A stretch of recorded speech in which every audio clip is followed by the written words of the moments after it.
क्या परवाह है उन्हें जिंदगी की, जो उतरती है चढ़ती है मस्ती, जो उतरती है चढ़ती है मस्ती, वो हकीकत में मस्ती नहीं है। जो उतरती है चढ़ती है मस्ती, वो हकीकत में मस्ती नहीं है। ये तो प्रेम की बात है उदो, बंदगी तेरे बस की नहीं है। जिनकी नजरों में सद्गुरु प्यारे, जिनकी नजरों में सद्गुरु प्यारे, वो तो रहते हैं जग से निराले। जिनकी नजरों में सद्गुरु समाए, जिनकी नजरों में सद्गुरु समाए, वो नजर फिर तरसती नहीं है। वो नजर फिर तरसती नहीं है। यहाँ सर दे के होते हैं सौदे, आस की इतनी सस्ती नहीं है। ये तो प्रेम की बात है उदो,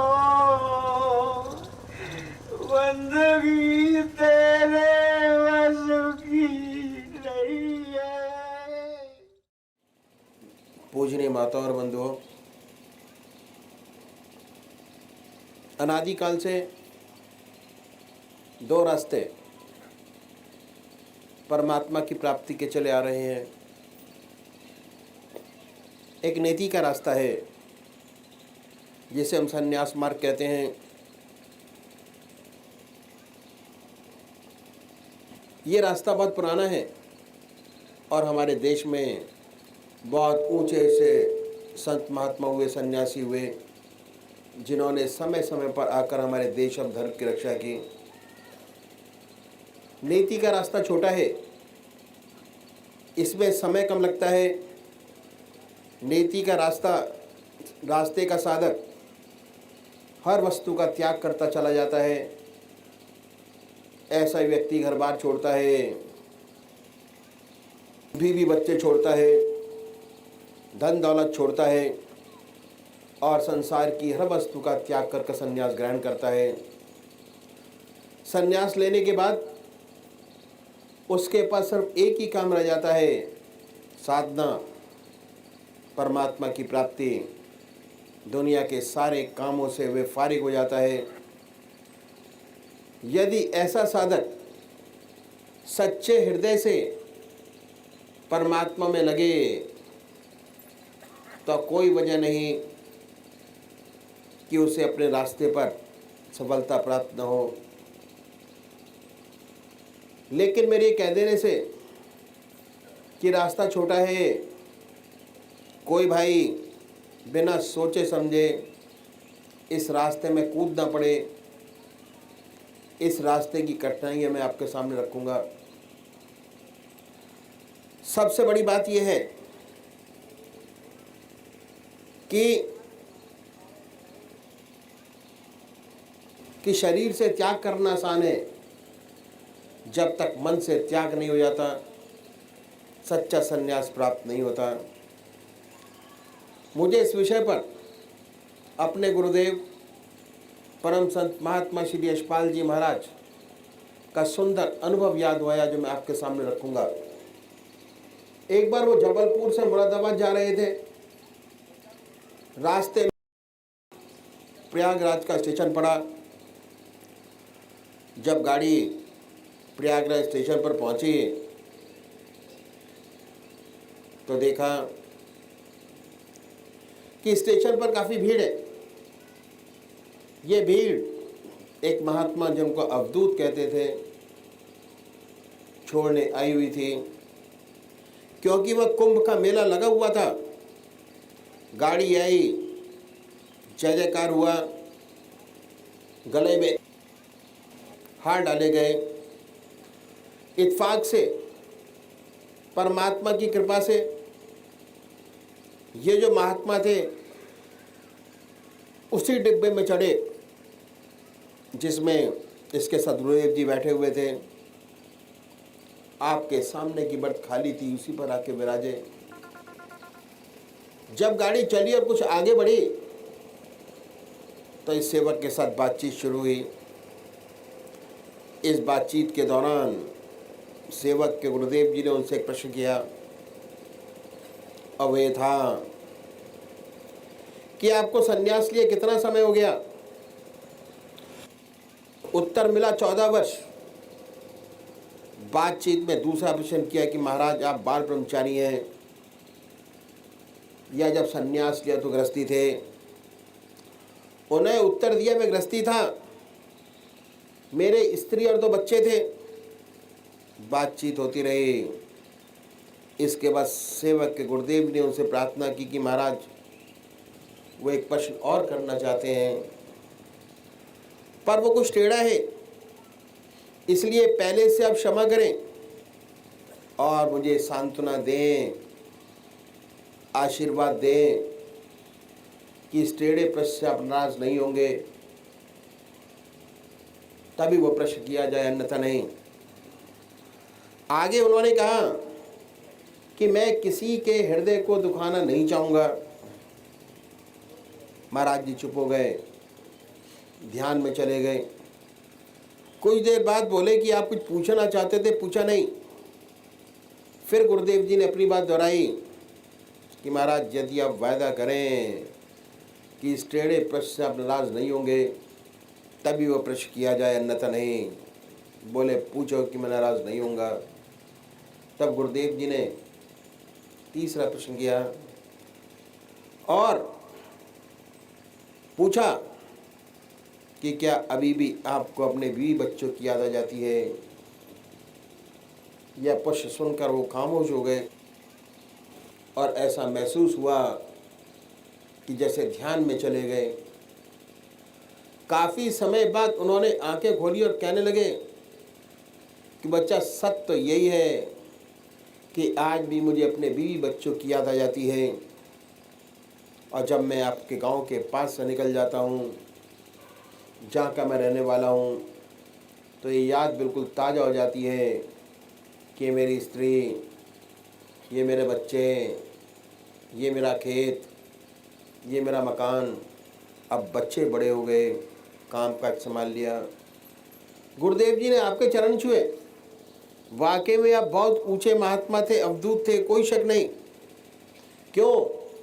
क्योंकि सन्यास लेते ही आश्रम बदल जाता है और सन्यास के अपने यम नियम हैं। ना उसका कोई बीवी, ना उसका कोई बच्चा, ना उसका कोई खेत, ना उसका कोई मकान। मन से त्याग हो गया, शरीर से त्याग हो गया, लेकिन मन से त्याग होने में बड़ा समय लगता है। और दूसरी बात क्या है कि त्याग का बड़ा अहंकार होता है।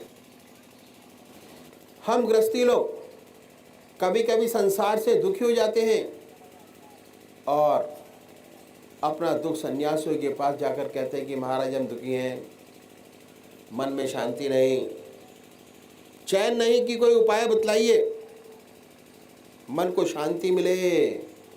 और ये उपाय भी बतलाते हैं, कहते हैं कि ऐसी बात नहीं, ईश्वर को याद करो, परमात्मा का ध्यान करो, इसी में सच्चा सुख और शांति है। और हम गृहस्थी लोग करते भी हैं, लेकिन हो नहीं पाता। जब नहीं हो पाता तो मजबूर होकर चले जाते हैं, प्रश्न करते हैं कि महाराज बनता नहीं।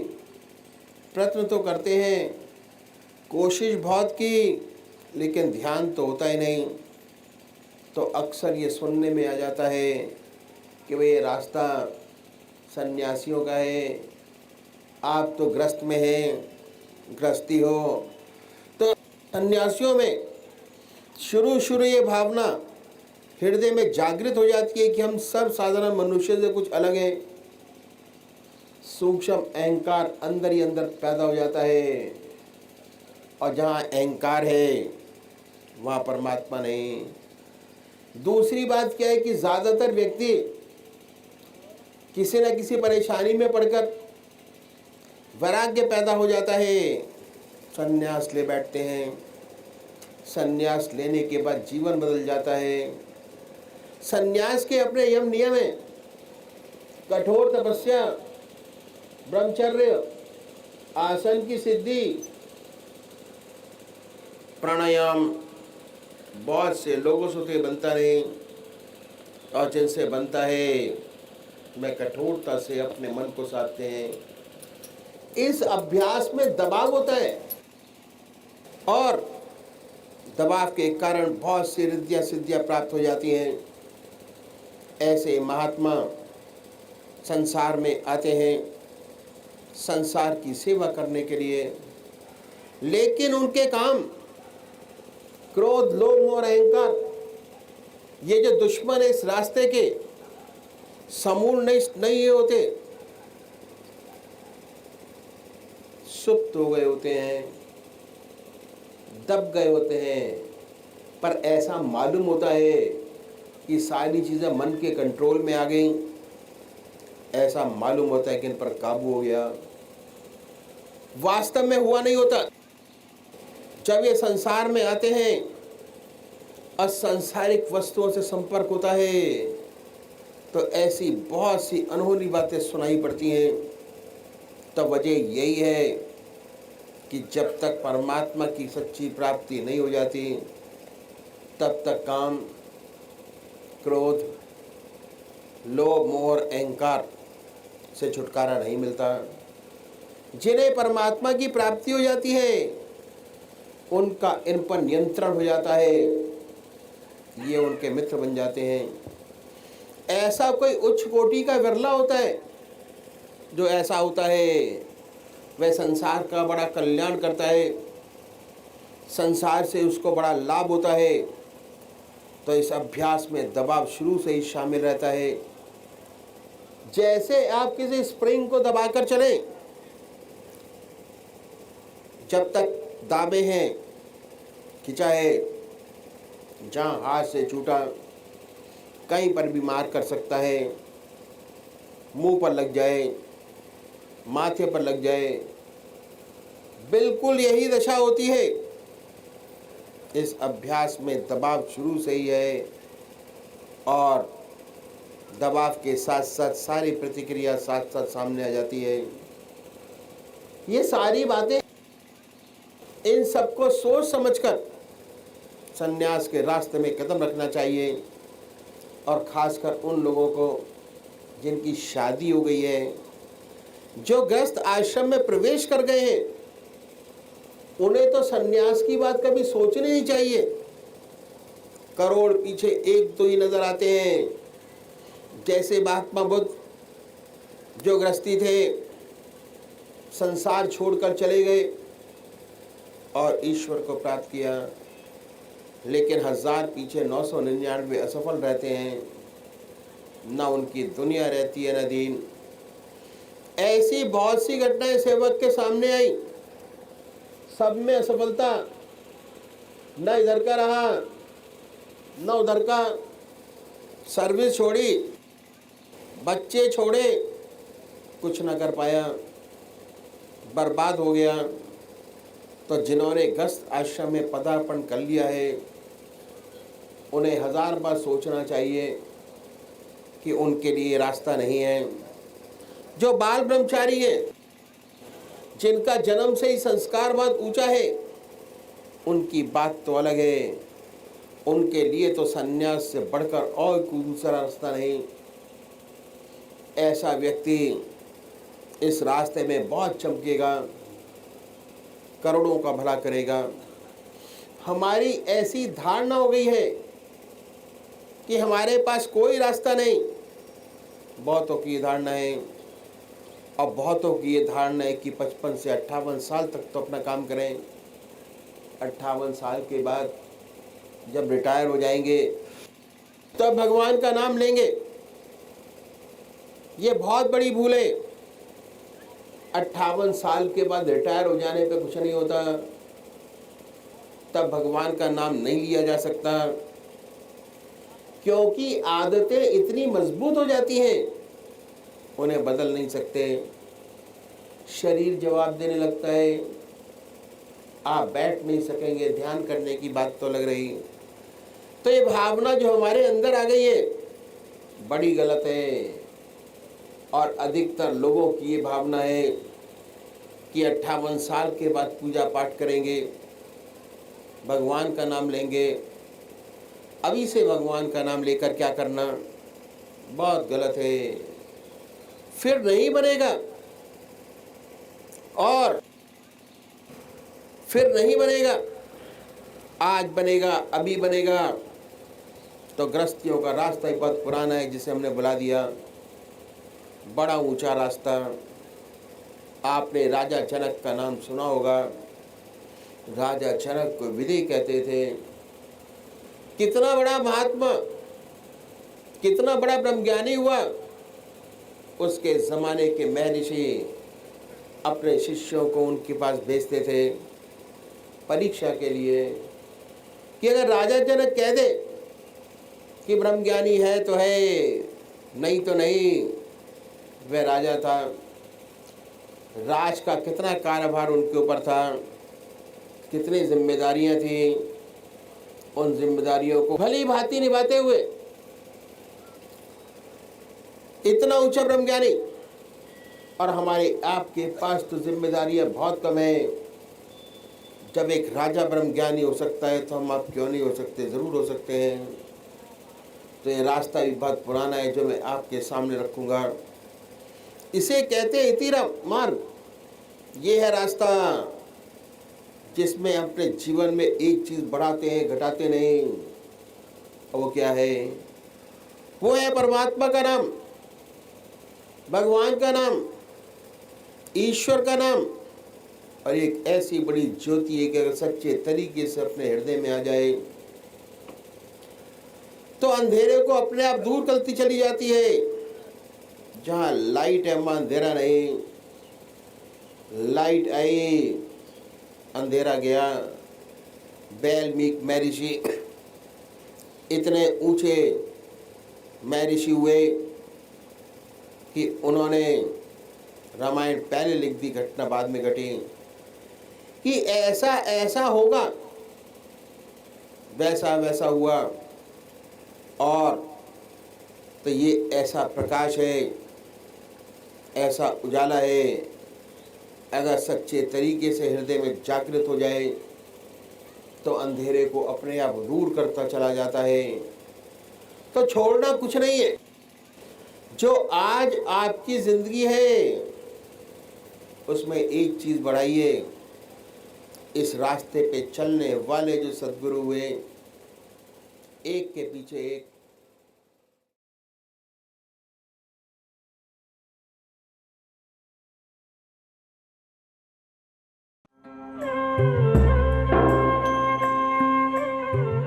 ध्यान योग के कार्यक्रम आनंद योग से निशुल्क जुड़ने के लिए संपर्क करें 9810239677।